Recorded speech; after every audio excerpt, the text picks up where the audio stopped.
I want to introduce you to I want to introduce you to the couple audiobook members.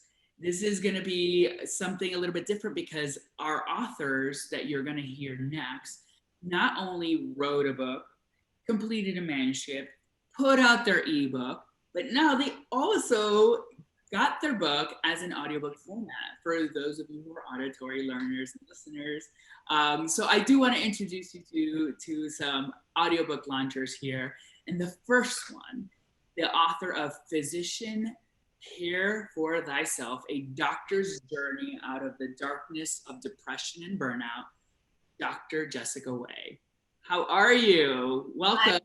Thank you so much, Ramsey. It's so great to be here. Oh my God, I'm so excited to dive into this because you've done the ebook, but now you've launched this book. How and what is your book about? What is your A Doctor's Journey Out of the Darkness of Depression and Burnout mean? What is he experience or he or she experiencing right now? So my general story is that I practiced as a conventional OBGYN for many, many years. And I loved my job. I really loved my job. And it was making me sick. I was becoming more depressed and burned out. It's not an uncommon story for physicians and other healthcare workers. And interestingly enough, right now, I wrote this book before the onset of the pandemic, and now this is actually even more of a crisis than ever before. So my book is about my journey in terms of tuning into myself and coming back to myself to slow down. Because in becoming a physician, it is a pretty intense journey, right? You go to college, you go to medical school, you go through this thing called residency, and then you become a doctor and you're in charge of people's lives, saving people's lives on the front line sometimes, which was true for me as an OBGYN, and then your day-to-day office life. And it's a lot of responsibility. And for me, I was also a single mom. So all these responsibilities for all these people outside of myself, and I literally had kind of left myself behind, and I was operating in survival mode pretty much 100% of my existence. And let's talk about that. What does burnout actually look like? How does it show up in someone's world, right? Because we'll hear that word thrown around like they're burnout, but like how does it show up in a tangible, maybe a way we can speak in plain language? What actual things are burnout? What constitutes burnout?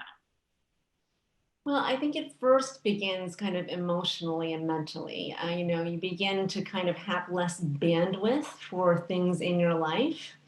And for me, because I always had created this habit of putting the needs of other people ahead of my own, I was able to pretty much maintain my bandwidth at work for a long, long time, but at home, a little bit less so. Still with young children, of course, they're children, you need to maintain yourself. So the kind of shrinking ability to kind of deal with your world, right? Being kind of on a short fuse. And eventually I realized that was happening also at work with patients asking me questions. I had my hand on the door, like ready to leave, and just like, oh, I can't handle anything else. And so it begins with that, but then it starts to manifest in your body. And for some people, that's physical symptoms, right? Like gastrointestinal digestive problems. They may even manifest things like cancer.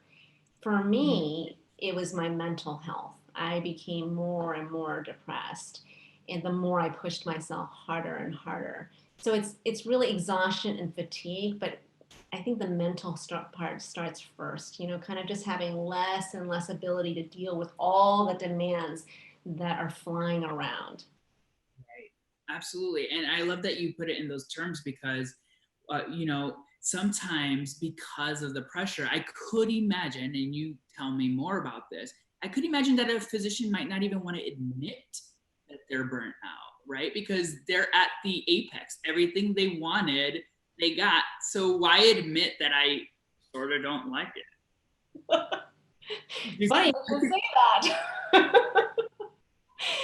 So, I think for most people who opt to go to medical school and become a physician, we're very task oriented, right? And very checklist oriented. And I really believed that if I, went to medical school, became a doctor, got married, had children, the white picket fence, the whole 9 yards, that I would be happy, right? And there's so much time, energy, and money that goes into training to become a physician. So you get there, and there are parts of it you really, really love, and there are parts of it you really, really hate.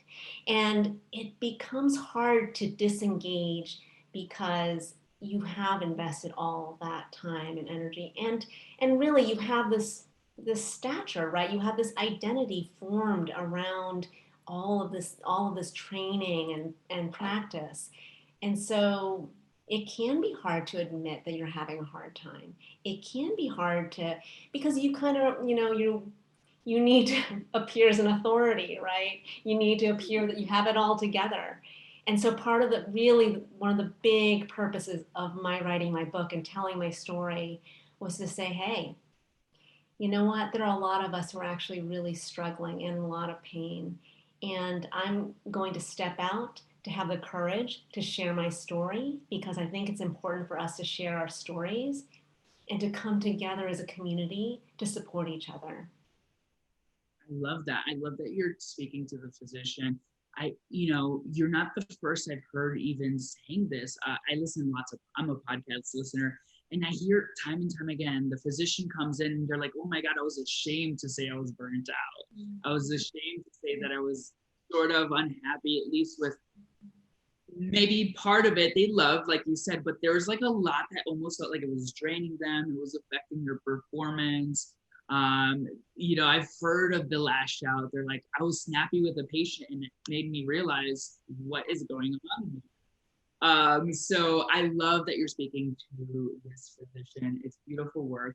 Now, you were busy being a rock star physician and also now running a practice, and you wrote a book, and then you got it on ebook. Now it's on audiobook. Tell us about the journey and how we, or the author incubator, facilitated you birthing this message for the physician.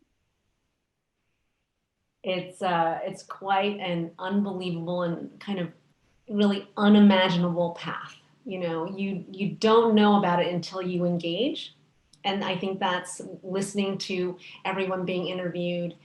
I can even see in people I've seen before how different everybody appears, right? So there's a transformation that happens through the process of writing the book, and just so well supported along the way. I mean, this method that's taught, it works. I mean, I'm in the process of writing my second book, and I wrote the first draft in 11 days. And my friends were like, you wrote a book in 11 days? I said, yeah, I wrote a book in 11 days.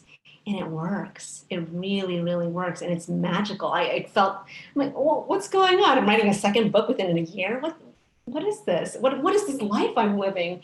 And it is the life I'm living. So I love seeing you go through this, and I love that you're getting it out as an audiobook. Now it speaks specifically to that busy physician who has a moment to throw in an audiobook on the way to the hospital, right? Or relaxing your voice in an on-call room.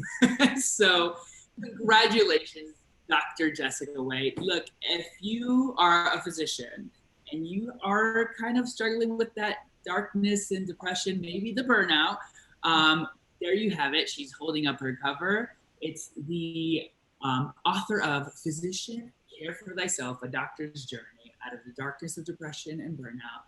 Congratulations, Dr. Wei. So much, Francis.